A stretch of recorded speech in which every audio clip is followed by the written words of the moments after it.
مشہور بزرگ ابو عبداللہ عفیف رحمۃ اللہ علیہ کہتے ہیں کہ میں حج کے لیے جا رہا تھا۔ روانگی سے پہلے میں نے سوچا تھا کہ شیخ جنید رحمۃ اللہ علیہ کی خدمت میں حاضری دوں گا، مگر جب بغداد پہنچا تو اپنی صوفیت اور درویشی کا غرور آڑے آ گیا۔ میں تقریباً 40 دن تک بغداد میں رہا، مگر شیخ جنید رحمۃ اللہ علیہ کی خدمت میں حاضر نہ ہو سکا۔ اس دوران میں میرا معمول تھا کہ جب اپنے مراد و وظائف سے فارغ ہو جاتا تو شہر کے باہر جا کر کسی پاک کو صاف چشمے سے پینے کے لیے پانی لے آتا۔ ایک دن میں پانی لینے کی غرض سے جنگل میں چلا جا رہا تھا کہ ایک ہرن کو دیکھا جو کنویں میں منہ ڈال کر پانی پی رہا تھا۔ پھر جب میں قریب پہنچا تو ہرن بھاگ گیا۔ میں نے جھانک کر دیکھا تو پانی بہت گہرائی میں تھا۔ میں نے ڈول ڈالا مگر رسی چھوٹی ہونے کی وجہ سے پانی تک نہ پہنچ سکی۔ مجھے بڑی حیرت ہوئی کہ آخر وہ ہرن کس طرح اپنی پیاس بجھا رہا تھا۔ یہ میری آنکھوں کا دھوکہ تھا یا پھر ہرن کے لیے کنویں کا پانی چھلک اٹھا تھا۔ میں کچھ دیر تک اس ذہنی کشمکش میں مبتلا رہا، آخر پانی کی تلاش میں آگے بڑھ گیا۔ اب میرا سفر جاری تھا کہ یکایک ایک صدائے غیبی سنائی دی، وہ تیری آنکھوں کا دھوکہ نہیں تھا، ہماری قدرت سے پانی نے یہاں تک جوش مارا کہ ہرن کے ہونٹوں تک پہنچ گیا۔ صدائے غیب سن کر میں نے عرض کیا، خداوند کیا میرا مرتبہ اس ہرن سے بھی کم ہے؟ میری شکایت کے جواب میں حاطف غیب نے کہا، ہم نے تجھے آزمایا مگر تو آزمائش میں پورا نہیں اترا۔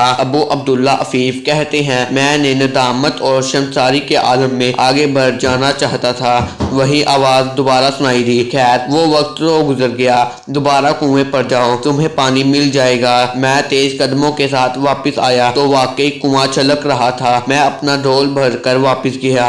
پھر جب کھانے کے بعد میں نے پانی پینا چاہا تو وہی صدائے غیب گونجنے لگی، تو نے ابھی تک اس راز کو سمجھنے کی کوشش نہیں کی، حالانکہ تجھے اپنی درویشی پر بڑا ناز ہے۔ یہ آواز سن کر میں لرز گیا، خداوند میں بہت عاجز و کمزور ہوں، مجھ پر رحم فرما۔ میری گریہ وزاری کے جواب میں حاطف غیب نے کہا، ہرن بغیر ڈول کے آیا تھا اور تو ساز و سامان کے ساتھ کنویں تک پہنچا تھا، اس لیے ہم نے دونوں کے ساتھ مختلف سلوک کیا۔